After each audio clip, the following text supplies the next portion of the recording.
Hello and welcome to Divisive Issues, the foul-mouthed, spoiler-full comic book podcast where two fans and two non-comic fans talk about controversial comic books and comic book history. I'm Sly. I'm Ryan. I'm Phil. And I'm Daryl. We made it another year! Some of us did. R.I.P. Some of our shows did, yes. Well, you Yes. you have to make sacrifices. There was a civil war, and one side loses, right? Yeah, once I got arrested, I was sent to jail. Yes. Oops, I Talk Politics was assassinated on the steps of the courthouse. No, it was put into the negative zone or whatever, and in prison there. Yeah, so we're talking about Civil War again as part of our back issues. For those who never listened to our previous back issues, back issues is where Phil and Darryl talk about a comic that I was gonna say Sly and I, Ryan and I did during the Joe era of Divisive Issues. The Joe era, yes. Yeah. The Silver Age. Yeah, so we're not gonna go through it. If you want to see the full plot, full walkthrough like it's a fucking video game. The full read-through. Go to watch to our very first episode. Our very first episode, Divisive Issues Civil War, to see all that, what that's all about. So, yeah, we'll very quickly just, like, the elevator pitch for Civil War. Now, this will have some spoilers in it, because, and it's also Civil War. Most people have read Civil War, or at least seen the movie, where there's a big tragedy where a reality show superhero team blows up a villain, Nitro, from our Captain Marvel episode. I was so shocked to see him. You guys have mentioned this too on the podcast before, but it's like all these random facts just go out of our brains. So when I don't listen to anything. Yeah, you guys when we see like Nitro show up, we're like, oh my god, I know this man. I'm like, stay away. He killed Captain Marvel, or he almost did, I guess. Well, he technically did. He technically did. He was playing a But long game. his power isn't the thing that killed him. No. Yes. Go listen to And- Captain Marvel if you want to know it did it. It's cancer. Cancer. killed Yeah. him. So they blow up a bus and a town. Well, of Nitro kids. blows up, and they irresponsibly bring the fight over to school. I mean, Yes. they're fighting next to a fucking school, and this guy explodes like 10 blocks wide. Yes. And then because of that, the United States government pushes through a Hero Registration Act, the Superhero Registration Act, and you either have to stop being a superhero or sign up and register and unmask for the government. Otherwise, if you continue being a vigilante, you go to jail. And the entire Marvel Universe is divided. The pro-registration side, led by Iron Man, Tony Stark, and the anti-registration side, led by Steve Rogers, Captain America. Basically, they fight a bunch, and really the only important things are Spider-Man is originally pro-registration. He unmasks in front of America and then realizes he made a mistake and joins the anti-registration side when Tony starts using villains. And a Thor clone goes bad and kills a hero. Thor robot clone. A Thor excuse robot you. clone, you're right. Yeah. And it ends with a big fight in the middle of Manhattan, and Captain America realizes that they're putting humans at risk, regular humans, street people, and he surrenders. Not just that, it's that the people are all on the side. Like, it's repeated throughout it that the people prefer the registration as opposed to the vigilantes. Yeah, regular Yes. people are like scared to have people who can explode a city just being like, I hope he doesn't, like, Yeah. And basically, as Phil and Darryl mentioned earlier, the pro-registration people open a prison in the negative zone, which is basically hell, and that's where they keep the villains and then later the heroes that they catch.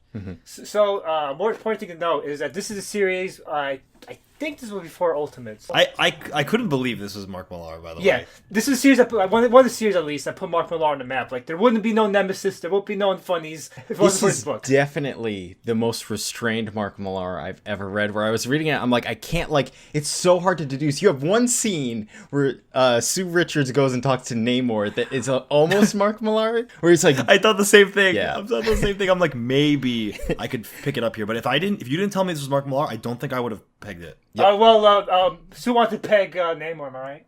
Yes. Shockingly, this was 4 years after Ultimates 1. wow. It must so, have been the editing then or something. Yeah, so that makes more sense because Ultimates, it's just stuff like Ultimate, the Ultimate Universe, and like any Ultimate Universe, usually are given to lesser known talent to get their name recognition out. And he probably used that name, like a new clout he got from the Ultimate series to get Civil War. And Civil War was like this big Marvel event. So Civil War was probably what propelled him into being like an Alan Moore level name, but Yeah. he's got to start Because with this would be a weird event to give to an up and comer, whereas like he established himself with Ultimates and people liked his gritty reimagining of the stuff. That I can see them being like, It's just, it had like the elements of like you said, the gritty And like, I fucking hate how much Mark Millar does like the one-liners. Like they turn around and say something that is like so off the wall. But like it I was want to so say much... one line I really fucking hate. It's the line where like Spider-Man's a bunch of people up, and Richard's like amazing. Spider-Man says spectacular. Yeah. That's such a fucking corny fucking line. It is, but I feel like in Spider-Man comics that would be a thing. For No, Spider-Man? it doesn't even feel like something Spider-Man would say. Like he doesn't speak like spectacular. Whenever you even fucking use the word spectacular. Yeah. But I felt like overall, like every issue of the other Mark Millar issue of comics would always end with like some like stupid twist that and some dumb one-liner, or like we're gonna fuck the government in the ass or something, and they would end like that. Whereas like there was issues with this like that accentuate the actual character's background, and it's a one-liner. Like for example, when like Daredevil gets captured and taken to the negative zone, and he had like a silver dollar under his tongue. Oh my god, this was so ham-fisted. There's an easier way to do this, and Mark Millar did not find it. Yeah, but it's still a Catholic thing for Daredevil to do when he's like, "Hey, you're Judas now. See ya." I forget if we mentioned on the episode, but it's ironic because I was gonna say this, yeah. Daredevil is not Matt Murdock at this time. It was Iron Fist. then Iron that Fist. is So really Oh, Mark really? Millar fucked up his own fucking clever writing. But Okay. here's the thing. I think we talked about this in our first episode, but Yes, I think it's actually for an event, even though like it goes against continuity and it doesn't make sense or whatever.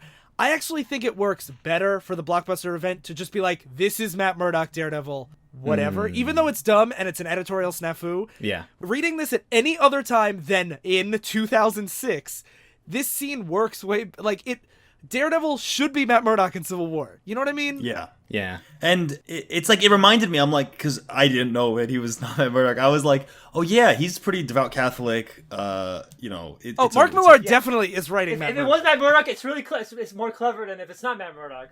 Yeah. But I do agree with Ryan.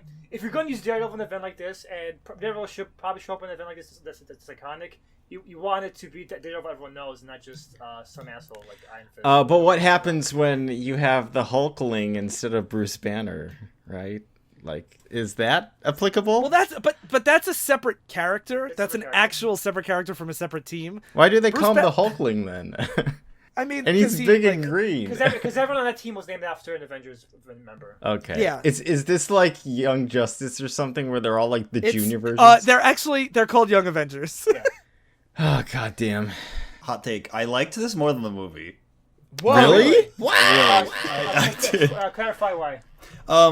So I felt like Defend yourself. I will. No, I can see it honestly. First, I felt like because you had a little bit more, like they spent a bit more time on characters that I didn't know but want. Like I walked away from this instead of feeling like I often do, where I'm like, why are there so many goddamn characters that I don't care about? I'm like, I don't know who this Hercules guy is or whatever, but I want to learn about him because they give a lot of characters that I've never heard of interesting scenes, like. Even like the Hulkling being able to shapeshift, I'm like, I don't know about him, but I'm interested to learn about him now. Yeah. I liked how, the iconic fight of the movie was the airport fight scene. Yeah. But I felt like there was no reason for that fight to happen the way it did. They just wanted the blockbuster event. Whereas the big fight in this was very obviously Iron Man needed to get all of them in one spot to take them out at once. And so set a trap where all of his team would be there to ambush them. The Civil War movie is a bunch of different movies put together. Yeah. One is about Iron Man going after Winter Soldier, which that's the best movie out of all. Actually, it's Black Panther going after Winter Soldier and Iron Man getting into the mix. That's the best part of that movie. Then there's that big fight with all the superheroes together, which has nothing to do with anything else. It has nothing to do with anything. That could have been out of the movie and not change anything. And I'm like, this is your iconic scene, but it actually has no relevance. Whereas the fight here, I'm like, oh, this is something that you would do, I think. And the registration is more crucial to the conflict in the comic than the movie. The movie is more of a setting off point to get Iron Man after Captain America. Right. Yeah, It's a this crucial has an theme. interesting central conceit of the whole, like, should superheroes register or not? Do you just let these people run around? And they explore it a lot. Like, people talk about it a lot and different aspects of it, unlike the movie, which, like Sly said, it's just like, they introduce that as the plot, but that's just so they can fight. But here, they're constantly talking about it. The only thing I want to say, because I prefer the movie for one reason, and it's because I think this is actually, with the exception of Secret Wars, this might be my favorite Marvel event. So, like, I'm a Civil War fan. I like it even more now than when I did when we covered it, those many moons ago. But one of my problems with it is the politics of it, because Mark Millar is very clearly anti-registration, and I do think that he gives Tony a lot more credit than I thought he did when I first read it. But the fact that they have Tony hire supervillains, kill another hero, and like experiment with a friend's DNA and like all these things, he writes it as very clearly like an indictment on the George W. Bush like Patriot Act era America, where now I read it more of a gun control story, and I feel like the movie is more balanced in you get why Tony's doing what he's doing and every action makes sense, and same thing with Steve, where I do feel like this book sets up that conflict at the beginning but takes a pretty hard pro Captain America stance about halfway through, and that's I disagree. I disagree because I see what you're saying, where he went down like the pretty dark path, but in a situation such as this where the government is like, we are going to take people's guns away in that allegory, like people would die. Like it's not like a question. People would say no, and then you're left with the choice of, do you use force or not? Like, he didn't try to kill a big man or whatever his name, Goliath. He big man. And also, show some respect. He's played by Lawrence Fishburne in the. I didn't know. Morpheus. And to back up your point, Phil, I was going to mention Tony going after beating the shit out of Spider-Man too.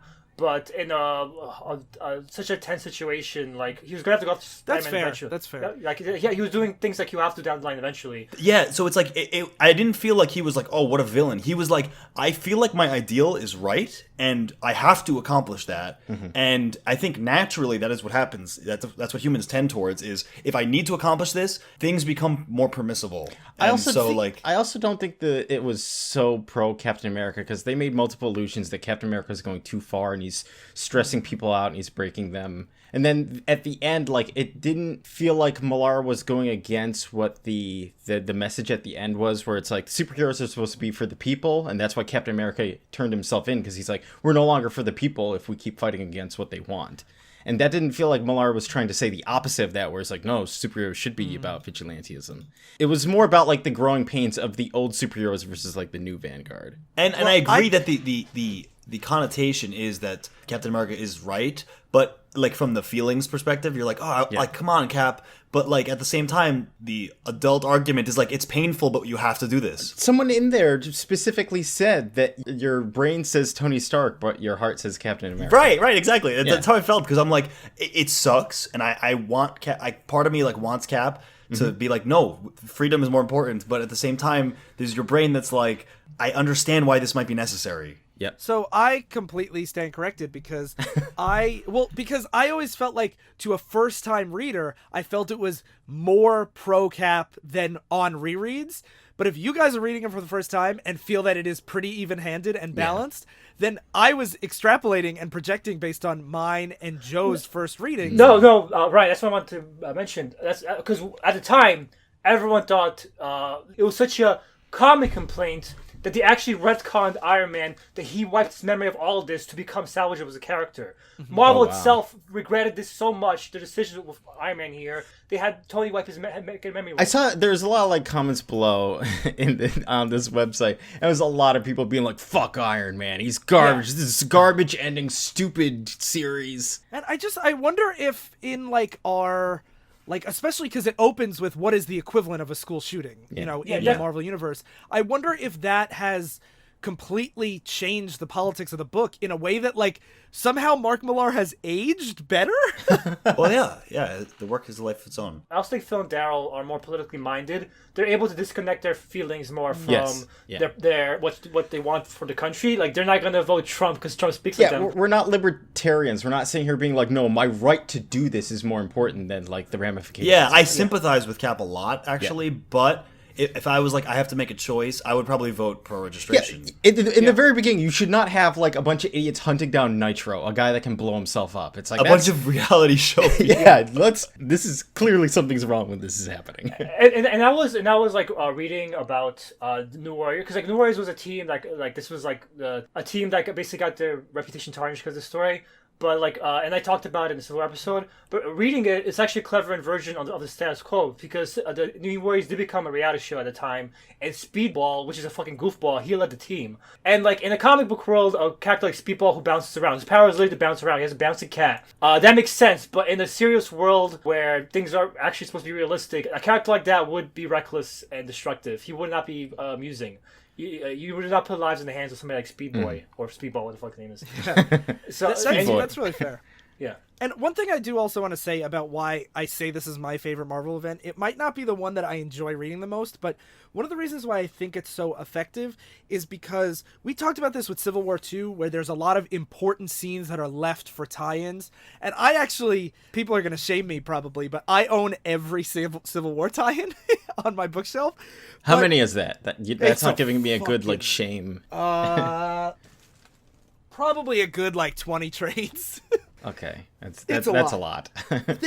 Their spines line up and they look so pretty, but whatever. So my main thing is that in most Marvel events, the story doesn't work without at least the core tie-ins. For a book like this, I would expect you to have to read Captain America and Iron Man at the time. And I actually like the Captain America and Iron Man tie-ins quite a lot, but I feel like this event, you really can just read this event and get the complete, full effect of the story. And, like, they don't leave Peter Parker's, like, decisions and stuff out. You see them in the book. Yeah. And that's one thing. The tie-ins enhance it a lot, but, like, it very much doesn't feel like I miss anything when I read Civil War. I feel like I could give someone Civil War and they can get the whole story, where you can't do that with a lot of events. I could see that. I felt like I wasn't missing anything reading this. And I was when I saw it was Mark Millar, I'm like, fuck, I don't think I even listened to your guys' original Civil War episode.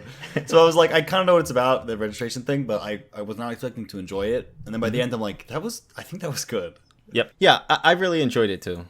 It also helps that Steve McNiven's art is, I think, top notch in this book. It's my favorite one, works for him. I also like Doctor Strange, who is powerful enough to like own everyone. In the movies, I feel like he always gets down powered because they have to. But here he's like, I shouldn't mess with this, so I'm gonna go meditate in the Here he's like, I'm it. so powerful, I don't want to influence anything. We talked about it in another thing we talked about in the episode. They do a really good job showing why certain powerful people stay out, because when you're at that power level, you could just decide the conflict by yourself, and then it's up to you to decide politics of America, and like, do you want to do that as Doctor Strange, as opposed to be like this curator of life, Sorcerer Supreme kind of character? I do think it's funny that the government shows up to his mansion to be like, hey, we're gonna have to register you, and he's like, he went to another dimension or something. Like, yeah. So the first controversy you guys are on board with, which is Iron Man's actions. Now the second controversy, which is more dumb, clone robot Thor. That was probably the weakest part of the book. Yeah, definitely. The speculation at the time, I don't know if it was ever proven to be true. Just like people speculate that Mark Millar forgot that Daredevil was not supposed to be Matt Murdock. Oh, that Thor was dead? He forgot that Thor was supposed to be dead at that point. So they reeled him, and he's like, oh shit, he's a robot Thor. Well, so, okay, one thing that I have to point out is in the Road to Civil War Fantastic Four arc that preceded this book, it ends with someone picking up a bag that's fallen right by Thor's hammer with Donald Blake's initials. It was supposed to hint that Thor was about to come back from the dead. I think he's your mind last minute. I think that was a yeah, I think they decided to wait and have JMS launch Thor right after this because, like, why waste it where he shows up and murders somebody?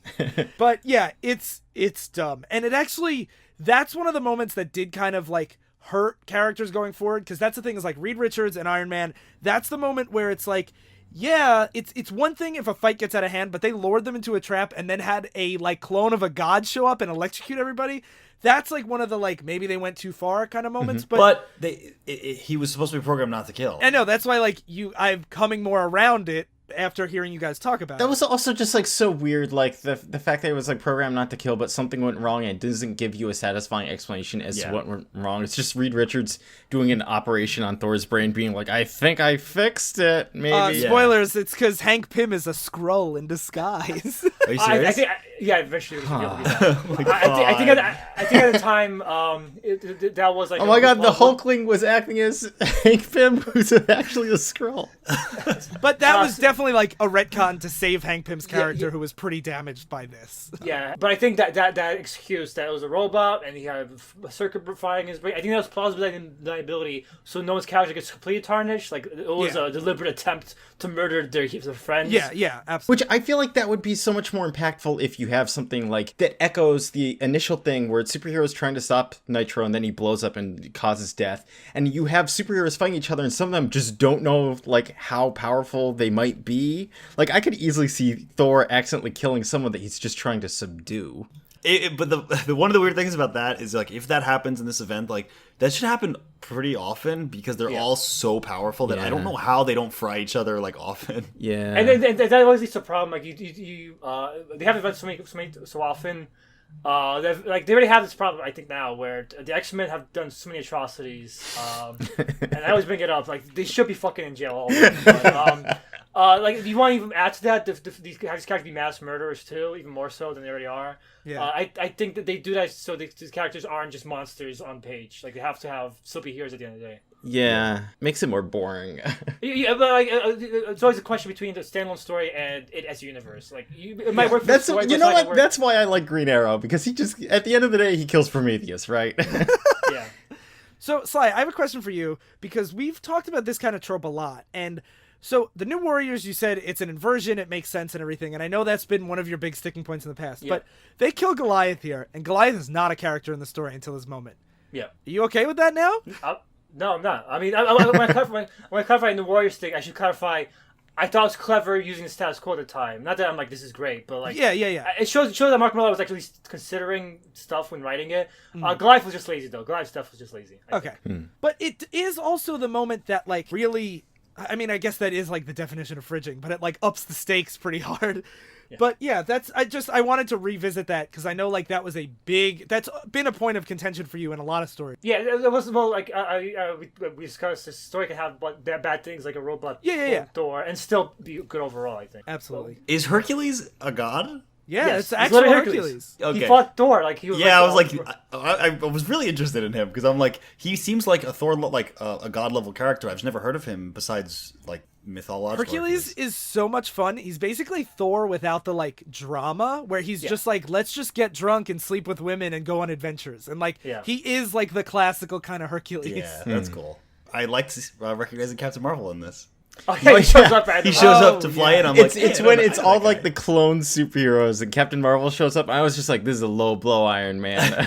Can you guess what the backstory behind him is? Is there a backstory here? Like, why is Captain Marvel there in 2003 after he's dead for 20 years? 2006, but whatever. Wait, 2006, yeah. Was he not just like a clone of Captain Marvel specifically? That was a scroll.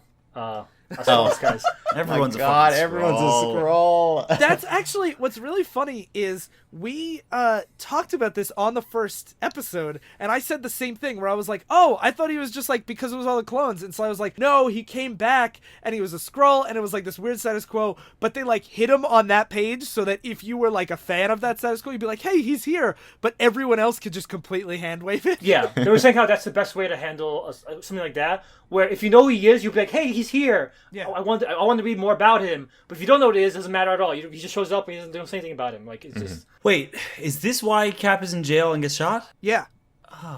Yeah. This is Yeah, why after Cap this. is in jail and gets shot. I had no shot idea. See, those two events existed in like a vacuum for me. I was like, I know he gets shot at some point on the steps of a courthouse, but now I'm like, oh, he was getting He on was trial. getting arraigned for this. Right. Yeah, that's when they assassinate him, and that's, you know. With a time bullet that sends it back in time. Oh, fuck. I knew about that. I was like, that is pretty satisfying That's and so interesting. And now I'm powerful. like, never mind. Fuck comics. It was like a sass quo while it lasted. Bucky became Captain I'm America. gonna shoot very myself good. with a time It's bullet. very good. What, to before you heard about this guy? Before I met you guys. See ya. So overall, it sounds like you guys like this Mark Millar book. I really liked You it. guys, it sounds like you guys like this Mark Millar guy. I hope you guys like what we have in store for you. I was so shocked at how much I liked it. It's funny because like we waded through so much trash and garbage where it's like the podcast, like Divisive Issues started with this, where now it's taken us, Phil and I, so long to get to this point where we're like, oh, okay, there are things he can actually write. And there were still parts that I thought were like I wouldn't do, like even at the very beginning when they're like driving the truck through the roadblock and then it teleports at the last second, and I'm like, but that, you'd see that in a Hollywood movie too. Yeah, and, that stuff's fun. I was thinking of the stuff where they're just like how someone brings in like two villains to see Captain America and Punisher just weighs lace to them. I'm like, okay, I cool. love that. I like that too. You guys do like that? I thought that's what you hated, just like killing C-list or Z-list characters. Would Punisher not shoot C-list villains? And Punisher did this a lot during that time too. That was an era of Punisher killing, like he basically cleaned up shop with like all these random D-list villains anyway. And so also thematically, that's really important because that's right around the same time that Tony is recruiting villains, and it shows that like there's people on both sides that are willing to compromise, and there's also people on both sides that are not willing to compromise their morals. yeah, Punisher is the more like Consistent. consistent. What a but I want to see reversal. more all over Captain America. I did not expect you guys to defend the murder of the Jester and like Jack-o'-lantern. No, it was Goldbug and the Plunderer. Okay. Those two also died in the Punisher. If you remember, Jester dies in the first issue of Civil War 2. I don't. Does he? He's Dead! No. At the time, it pissed me off, but it's like it happened. Like it's a different thing reading it now and reading it when it happened. Because you're like, oh, this character could come back, but he's dead now. But now he's been dead for so long that like I guess I accept more of the thematic importance rather than. Will you look back then at like Heroes in Crisis and you'll be like, I'm glad Hotshot's dead. This was a good place. Hey, for him to die." spoilers. Spoiler for the first fucking page or whatever. I'm just warming up. All right, Pete. See, this is what we were saying that we always said at the beginning of the show, where we're like, see, like, when Mark Millar has a good editor and he's reined in, he's great.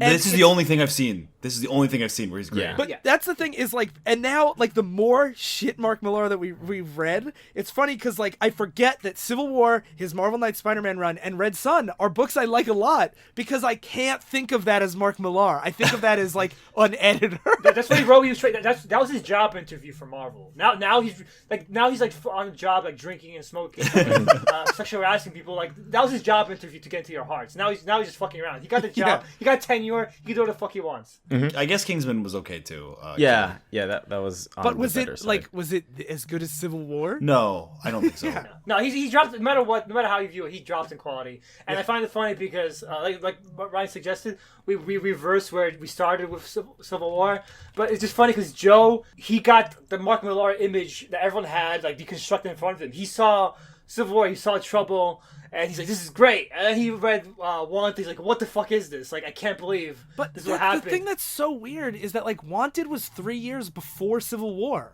Yeah, this is the side he has like secret identity. This is what's his like children is in the basement that he hid from the people. Or something. Maybe Mark Millar kept rebooting himself and trying to be on the good path, and then He gave up. yeah, He got corrupted for good. yeah, the edgelord keeps coming back. He's like Magneto in the X-Men movies. They have to become his family. Exactly. Yeah. I also I really feel like if this was later Mark Millar, when Sue Richards goes to Namor, like they would have like been banging like on camera. It would show them like in bed together already. Yeah. It's also They would have revealed that they've been doing it forever. Reed knew the whole entire time. And that's Reed liked that he took a perversion in watching them. And the thing is, there is some like Millar like over the top edgelordness, but like it usually makes more thematic sense. Like, okay, it starts with like a lot of people, a lot of children dying. Yeah. And like normally when a Millar book starts like that, it's for no reason. But then the world reacts to the atrocity that just happened. It doesn't revel in the tragedy like a lot of the other Millar does, where it's like, and then I raped this cop. There's a bomb going off. There's the outline of the bomb in the background, and then there's Captain America and the other superheroes standing in the ruins, and it's like very somber. Like it's They're not human like beings. like human beings that are sad about things. Yeah. So any more final comments on Civil War before we move on to our best of the year? I wish the X-Men were in it more, but that's fine. They had just been genocided, so I am still blown away how many characters I don't recognize when I was reading this. Where I was I like, was thinking I recognized so many more than I would have like a year ago. sure, and I agree with that. I'm just like, there is no bottom, though. I will never find every character in Marvel history or DC history. And that's the funny thing, because I hear that, like, that's cool, all the potential, and you're like, no, I could never get to master this skill of comic knowledge. Yeah. Wait. Who is Patriot bulletproof? No. Wait, what? Who Patriot is not Patriot? Goddamn. So, Patriots actually, we're gonna talk about Patriot at some point because I really want to do.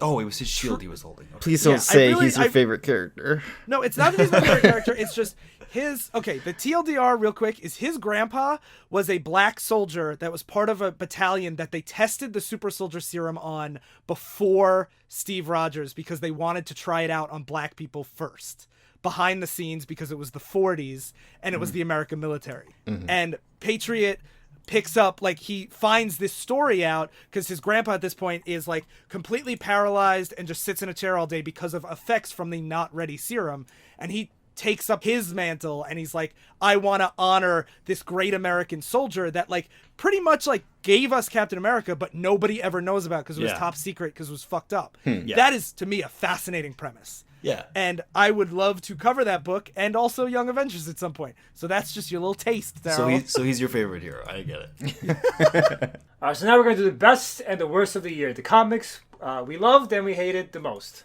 So I'm going to do like best and runner-up. The worst overall was... Yeah, We're doing worsts first. Yep. Yeah, Worst worst first. First is the worst. Second is the best. Third, we're done. No, three we all get hairy chest. And you can lick my chest. This is good. Oh, yeah. So, my honorable mention, I guess you want to call it, because if we count like individual Patreon episodes. Oh yeah, Patreon episodes don't count. But I'm going to just mention anyway. Yeah, to sure. Our Patreon. Sure. Heroes in Crisis #2 is the worst thing I've read in years. Okay, yes. Yeah.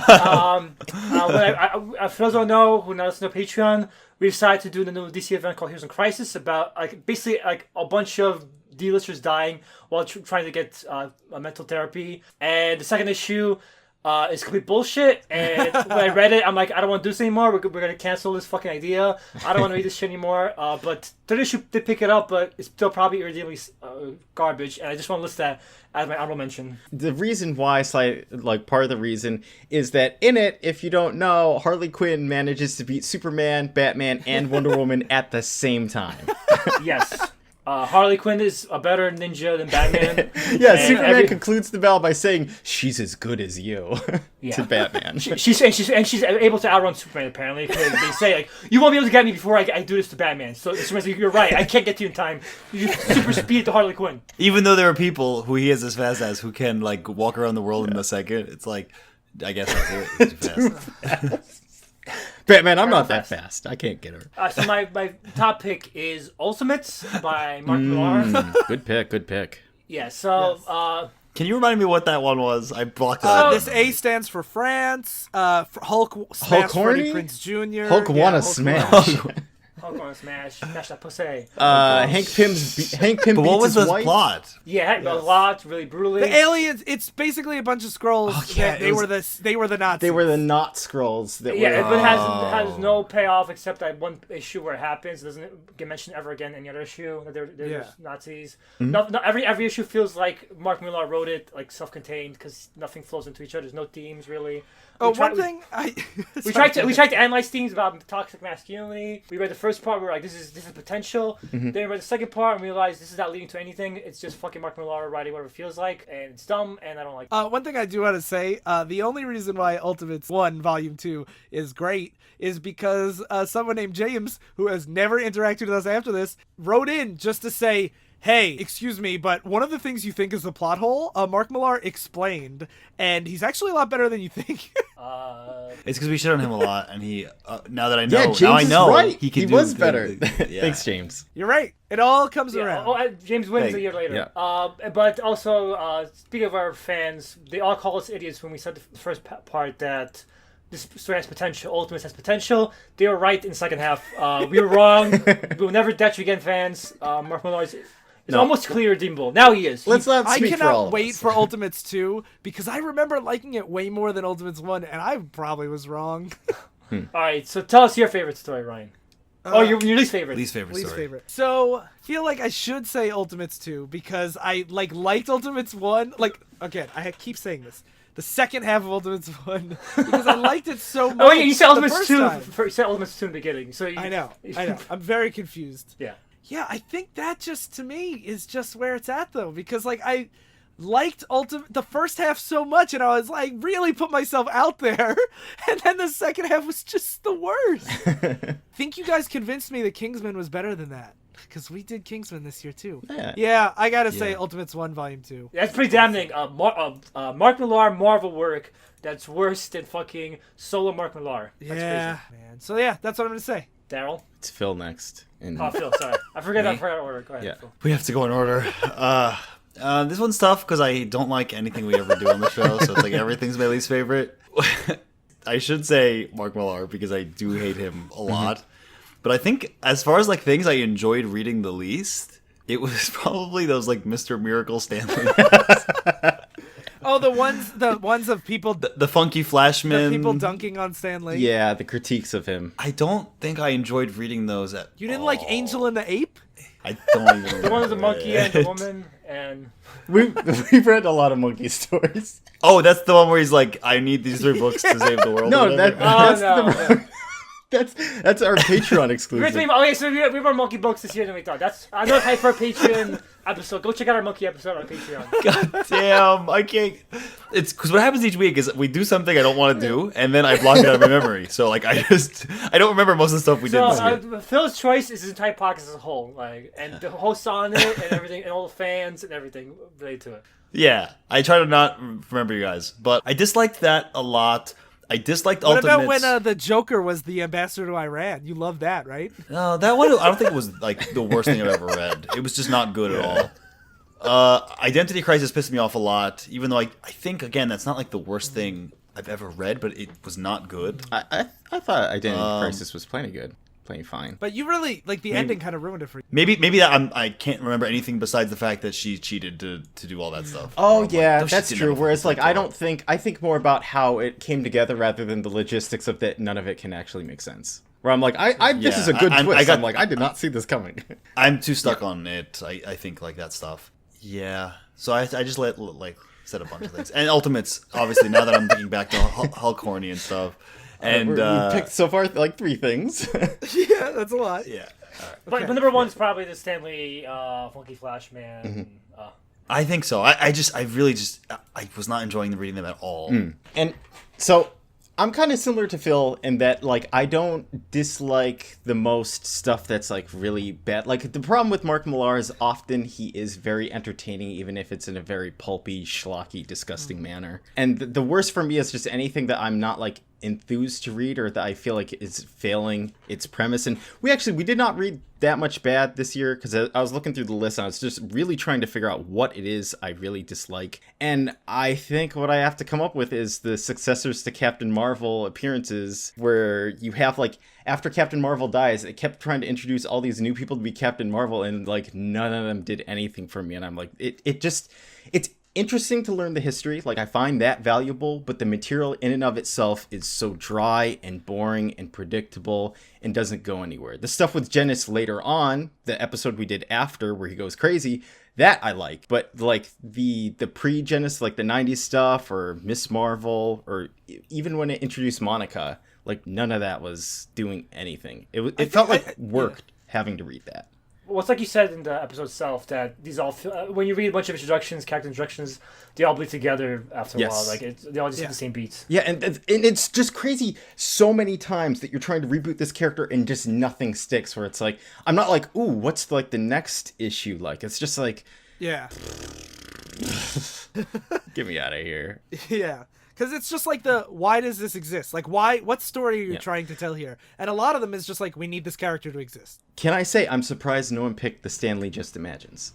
I thought about that. They weren't atrociously bad or anything. They're just Yeah, they were just like stupid in a lot of ways, but like not like the worst. They're also kind of intentionally stupid in a lot of cases. Like they're like basically like 60s comics written in the modern era. I think a lot of them are comparable to the Captain Marvel new appearances, though, where it's just like, here's a new status quo that we're not really going to follow up on very much, and it's just like, here you go. Yeah, they're definitely like not great, but they didn't offend me or anything. I'm just like, this is dumb. And they had like some interesting ideas, unlike a lot of these Captain Marvel intros, like the Wonder Woman That's thing true, that's being true. like the Peruvian woman. Well, like we always said, what's the fucking concept for Captain Marvel? Nothing. Like it's just like we need to have this license. Like, Yeah. That's the concept for it. Well, like just imagine you had the Peruvian Wonder Woman. It's funny. Ironically, Stanley's Superman is a ripoff of his Captain Marvel, the one where he's a spaceman coming to Earth. He has a rival on Earth. It's the same exact shit. My God, it was. Yeah, It's the same thing. which is why me and Ryan were were interested in it, because if you read enough Stan Lee, even his Just Imagine shit was super fucking derivative. Yeah. But it's at least like not offensive or anything, offensively bad or anything. So, okay, Sly, let's turn over a new leaf and go positive. What was your favorite thing? For going into 2019. Yes. What- Yeah, let's look to Yeah, what was the good? What's future. good? All right, so my two honorable mentions, which I will pick. If I just pick it overall, it would be Captain Marvel, the stuff that Darryl mentioned, the Genesis Phil as going mad stuff. Yeah, written by Peter David, right? Yeah. Or Punch 2099. You could guess. Of course. You could guess from my choices what kind of toys like to gravitate towards. I was almost betting that was going to be your favorite, and I am Yeah. wrong. But if I have to pick one that I haven't read yet, because I read those bit already, it will be Uzumaki. Uzumaki was excellent. Uzumaki, for people that don't know, that's about the town that's infested with spirals. Oh yes, Yes. Spiral It's- Town. Yeah, Our Halloween episode. and it gets crazy. So, my favorite... if Sly gets two honorables, I'm going to mention two honorables. Sure. But my favorite moment of the year, I think, was when we did the Black Panther versus the KKK episode. Because the thing that really stood out to me about that episode was the moment when we did the woman was telling the story about how her grandpa fought the KKK, and she was imagining if Black Panther was there, how he would have saved her. And my favorite moment was Phil, who, as we established just mere moments ago, usually hates all this schlock, was just like, oh, this is so good. This is what superheroes are about. And like that, to me, like a story that shows without me going on a lecture about how like the metaphor of a superhero is powerful for people. Like I feel like that story did a really, really good job at showcasing that. And like that was definitely my favorite moment. But the other honorable mention that I want to have is the Best of Stan Lee episode we did, because at the time it was already like, I feel like we did, at least Sly and I did a good job at laying out why Stan Lee meant so much to us. And especially since, you know, pretty soon after that he passed away, and like I'm seeing like in, you know, there's just Stan Lee quotes that pop up everywhere, and like I feel like those stories did a really, really good job at representing why he means so much to me. And I'm glad that we did that episode when we did, so it wasn't like cashing in on it or like making fun of a dead man. Yeah, Yeah. very disrespectful to him. yeah, and not even like I think that like you shouldn't make fun of dead people when they're bad or anything, but like it's more that like it felt a lot less tacky when we did the episode on our terms. And I feel like we could be more critical, but also more like upfront about our, you know, the flaws and the positives that maybe are through, that would be a little more rose-colored glasses now. But my overall favorite, and I know I'm very long-winded always, but I want to get the title right because I always get it wrong. My lesbian experience with Yes. loneliness. So my overall favorite this year was my lesbian experience with loneliness, because it was the most unexpected. It caught me so far off guard because I had no idea what it was going to be. I thought it was going to be like a goofy, like I thought it was going to be hentai, to be completely honest. Me too. When Dow picked it, I'm like, okay, we're gonna watch porn now. Yeah. And it really, like, there were moments, especially like when I listened back to the episode, there were moments that I was like, wow, I feel like we were really like opening up a lot about like our own experiences with things, and that's usually what we saved for Oops. Our own lesbian experiences with loneliness. Yeah, but like the way she talked about anxiety and being a creative person with anxiety and the pressures of family and society and stuff, and like I was not expecting anything, and it like that's the kind of book that's gonna stick with me for a really long time, and it definitely gets my vote for favorite of the year. Phil? So I guess I'll just have a million as well. If you want to call out like certain stuff you want to call out just for being good, I think that we should. Yeah. Yeah, I was gonna pick Uzumaki because I think out of everything we read this year, that has stuck with me the hardest. I remember almost every story in that without having, like, I have such a hard time remembering all the shit we do because I'm not, I guess it doesn't hook me as much. But Uzumaki really stuck with me, and I think about it sometimes. So I wanted to pick that as my favorite, but I wanted to stick with the more traditional superhero comics because that's more like what I'm trying to get into in Divisive, right? So I think Uzumaki would be like my honorable mention, along with the Stan Lee best of one that Ryan just mentioned, the best of. I really liked the Spider-Man If This Be My Destiny one. I really liked even the Fantastic Four, This Man, This Monster one, where they're falling into the negative zone, and then the fake Ben saves him and goes to hell forever. I'm like, they were really good. That makes me so happy. I am really surprised you didn't pick the Death of Captain Marvel. That's my those Oh, are my okay. two honorable Sorry. mentions. Spoilers. My favorite, my favorite is the Death of Captain Marvel. Right. I thought that. Okay, my mistake. Yeah.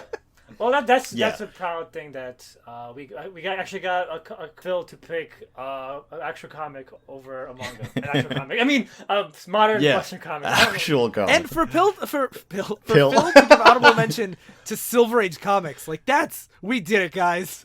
We did it. Yeah, we got they really impressed me, but nothing impressed me more than the Death of Captain Marvel for sure. I said this on the episode, but it made me care about a character a lot that I had no interest in whatsoever before this. It had really interesting ideas talking about like mortality, and that's something I always like gravitate towards in fiction, which says something about my own insecurities. But it's still it was a very compelling like philosophical discussion, and brought in a lot of characters that showed how important this guy was to the universe, and then had that really cool like allegorical fake battle that was just him grappling with as he died. It was so good. It was so good. That stuck with me as well. That was a really good one. So we already know, Darryl. Doom Knight 2099, Sorcerer Doom. yeah, Doctor Doom makes a flesh coat for himself. No, I'm gonna do the same thing with you guys. I'm gonna do two honorables, and then I'm gonna pick my one. I'm not picking Uzumaki for any of this, mainly because I think it's more interesting to pick all the other stuff I haven't read before. And my first honorable mention is the one where Doctor Strange fights Dormammu for all of Steve Ditko's art, because it was so really cool. wild and crazy, and it was just like such an odyssey, that whole journey that ended with Doctor Strange grappling with Dormammu as like the cosmos watches for the fate of the universe. Man, there's a lot of Stan Lee in both our best and worst of. I'm so happy. Especially for Darryl, who like when we first started doing like old comics, she's like, I'll never like this shit. All this talking on these pages, I fucking hate it. Yeah. It's one of those where it's just I have to get into the writing and not feel like I'm reading something where I already like know the outcome, or I'm not invested in anything. That just makes me so happy because we lost Lee and Ditko this year. Mm-hmm. And like to know that like their work holds up to people that aren't just Sly and I, like really that people can get into it that haven't been exposed to them before. Yeah. I'm gonna take some Sly and I. Every time you say Sly and I want to be like Sly and I, and I just don't. But same thing. You guys keep saying honorables. I'm like presiding the honorable Darryl. My second honorables pick is Thanos Quest. Like I was expecting that. I really dug Thanos Quest. I thought that was amazing. That immediately got me super into Jim Starlin, where I was like, I trust this guy with any property. It's like, go ahead, give it to him. As long as it's not the Joker being an Iranian. Yeah. But it's funny because like I look back on that now as not just like something like really bad or dumb, but I'm like, this is a visionary really trying to like step outside of his boundary here and play with politics. I can't remember what Thanos Quest is about in our notes on. You weren't there for Thanos Quest. You weren't there for the episode. Henry was there. Okay, that's why. Because I'm trying to read this and I'm like trying to decipher it. Thanos says he'll bargain with Collector. Runner shows up. He thinks he's won, but now he's old. But now he's a baby. Thanos trains him. So you can check it out, guys. Yeah, that was our crossover with Midtown Comics with Henry. Yeah, that is the one comic that I think sense. Phil should go back and read, since it's written by the same guy that did Death of Captain Marvel. Yeah, it's and really it is really fantastic. But my all-star, this was the easiest pick this year, is My Lesbian Experience with Loneliness. I really got into it as soon as I read it, and then I was really pitching for it for Group 2 reading, which, if anyone doesn't know what that is, it's this girl's memoirs about growing up and her problems with relating to other people, and that she hires a prostitute to like finally have sex with someone. Yep, and it's a big story. Yeah. Yeah. If you feel any kind of insecurities, you'll probably relate to it to some degree. Yeah. And if you're expecting a lot of sexy time, it's not that. What else maybe he was expecting when he read it. You always bring that up. I just find it funny because when Darryl suggested it, he's like, I don't want to read this lesbian experience. No, and I'm like, the whole time I'm like, oh shit, it's gonna be just a fucking porn. And then he admitted it, saying, I was hoping it was porn. I admitted it's lying. I mean, but think about like last year we did like that volleyball game with all their butts and boobs and Yeah, stuff. Keijo. Don't you diss Keijo. That was one of the best things we read last After year. that track record with like Darryl, how can I not expect that? That's a fair point. I still think Keijo is one of the best things we read on the show. I'm not gonna lie. Does that flip your opinion back around, Ryan? Where like actually he's irredeemable. I'm not gonna get back to all the things we did last year. That's what last year's for. So that's awesome. I would love. Oh wait, we forgot Yu-Gi-Oh. Yu-Gi-Oh is great, but I wouldn't say better than the my listening experience. This was also so weird. He made that guy burn himself to death. And you're like, I thought this was about card Yo, are games. you guys ready for Jump Force? Jump Force? The new fighting game from Shonen? Light is in it. Sure. Goku's in I it. like Yu-Gi-Oh's now in that it. Ryan's been reading manga. Now he's finally like, oh, now I can recognize all these like characters and how like crazy. Now he's informing us about Deku versus Goku. Who would actually win this fight? Deku confirmed. Yep. Yeah, Sean showed me the trailer yesterday. I'm like, what is this? But anyway, there's a lot of Shonen Jump games. Oh, yeah, there is actually. I forgot about that. There's like a franchise. It's new though. It's not out yet. But anyway, Get hyped, everyone. yeah. Get hyped for sure. Get hyped for Jump Force, the worst named game I've ever heard. Yeah, get ready for fucking Kaijo to appear one day, hopefully. So, okay, do we have anything else to add? It's been a good year for comics, maybe. We don't read enough modern stuff, and the only modern thing we're reading, none of us really like. Yeah. So I'm gonna say, no, it's not. We're reading fucking Heroes in Crisis. No. So I would love to hear our listeners' best and worst of what we've done, but maybe best and worst books. I don't necessarily want to hear what our worst episodes are. Or our worst host. Worst hosts? Yeah. I do. Let's do it. Let's actually get like empirical evidence. Okay. I think we already know the results. Like everyone knows it's gonna be me. So like It's gonna be you. What, best or worst? Oh, worst. Come on. I feel like I would pick Sly for both my favorite and least favorite hosts. Depends on the day. And the comic. Yeah, for sure. Yeah, definitely let us know what your favorites and least favorite are. I guess hosts and episodes is fine, but like, let us know what books, if, especially, I know after my lesbian experience with loneliness, a lot of our listeners picked up the book, and like, we talked about it in the Discord. So let us know in the Discord and the Facebook group, which is Oops, I Talk Divisive Issues. And then, after you do that, also go on flyingmachine.network and check out the other shows. Like Stranger Still, they just did an episode on the designer baby. You know how that Chinese scientist like did gene stuff to like genetically engineer a baby? They CRISPR'd it. Yeah. And, they talk about the ethical ramifications of that, explain it a little bit better than just the headlines do. And, I find that really interesting. It actually was on the news while I gave a lesson on genetic engineering in the background. And I was like, look, science is important. And then the kid fell back asleep. So good work, good job. You got him for like a second. Yeah, that for that 1 second, he was excited. I should have plugged Stranger Still. So, yeah, and also, while you're on the Flying Machine website, you should read the new edition of my music blog, 33 and a third under 45, because I am halfway through a 3-part series where every week this month I talk about an album from David Bowie's Berlin trilogy. And by the time this comes out, there'll be 2 out, and the last one will be out on Saturday. So yeah, check those out. You guys have anything to plug? Try to avoid saying our butts. Oh, and thank you guys for supporting us for a whole nother year. Yep. This year we launched the Patreon and had to read Heroes in Crisis, so you're welcome. Yeah. Yeah. You're welcome. Doing you a favor.